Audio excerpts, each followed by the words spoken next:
Hey folks, Logan here with Dream Guitars, and for this week's Weekly Picks, let's talk about Mr. Laurent Brondel. This is a 2010 A1-C with German spruce on top, a really cool looking set of Malaysian blackwood for the back and sides, and just a lot of juice under the hood. I really am digging on this guitar. Hardy. It really does that thing where the strings mix up and have a lot of interplay. That's really cool. So there's a good amount of saturation, but not so much that individual notes get lost. But there is a lot of dynamics.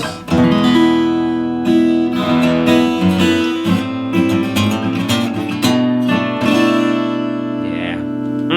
I love Laurent's guitars. Yeah.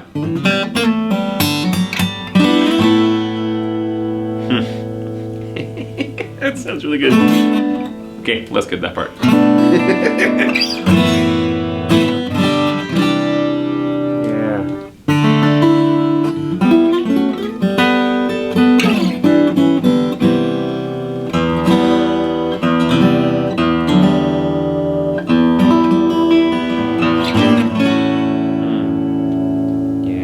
Chewy. I like that. It's got a caramel flavor to the voice. I don't know.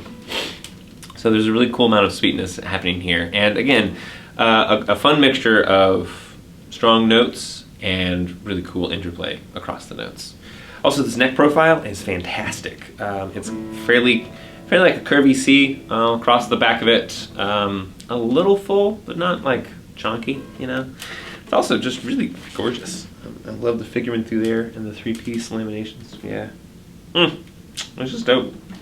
Anyway, if you want to learn more about this Brondel A1-C, give me a shout. I'd love to chat. In the meantime, here's Dustin. So here's a guitar made from one of my very favorite luthiers in the world. This is a 2018 Jang OM with a beautiful Swiss moon spruce top with nice silking and perfectly even grain, and then some beautiful beeswing cocobolo.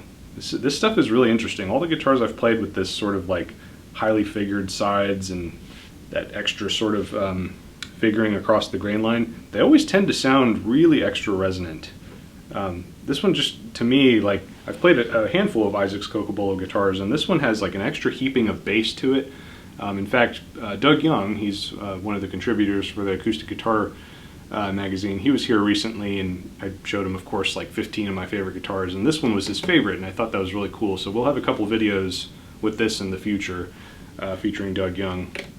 But I got this tune in Dadgad, which is where he left it, and this is just a wonderfully sweet, pure, musical, just a mellifluous sort of guitar that, to me, just, it kind of liberates you creatively, because I feel like, so Isaac does sort of like a modified X brace, and to me that kind of gives you that nice woody fundamental on the low end and the mid range, and then he does a little something extra, which I've never talked to him about, and I'm sure he wouldn't share his secrets anyway, but his trebles kind of have this extra like singing, sort of like a really lengthy kind of throw to the sustain, which I like, especially when you fret stuff up past the 5th fret. So the times that I've gotten to sit with his guitars, you know, not related to a sale or pitching to somebody or whatever, just sitting with his guitars, I always feel like, oh, I could go anywhere with these, which is, you know, that's something that I think is kind of the best compliment I can give a luthier. But I see that time and time again on Isaac's stuff, and I think he comes from a background of working with a lot of pros, and of course Kathy Wingert, who taught him how to build. So he comes from, I think, a background where people are giving him feedback on his playability, his fretwork, and all that stuff, and all that's accumulated over time, and it's manifested in these wonderful, wonderful instruments that are just absurdly good and super easy to play and comfortable. But yeah, I've got it in Dadgad right now. Really a guitar that you could play for legato tunes, or you could really just like take off and do some really busy stuff, and the fundamental keeps up with a higher tempo.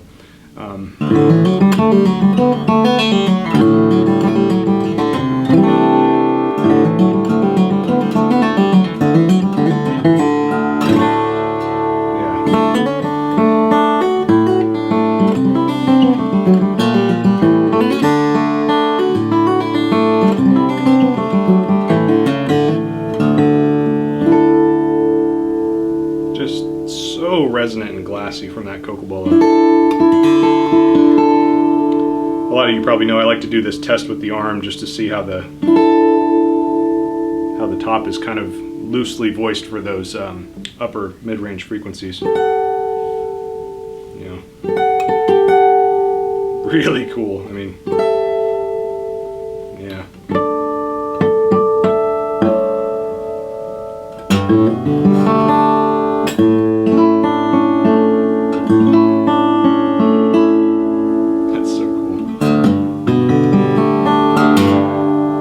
Just that wallop of bass there.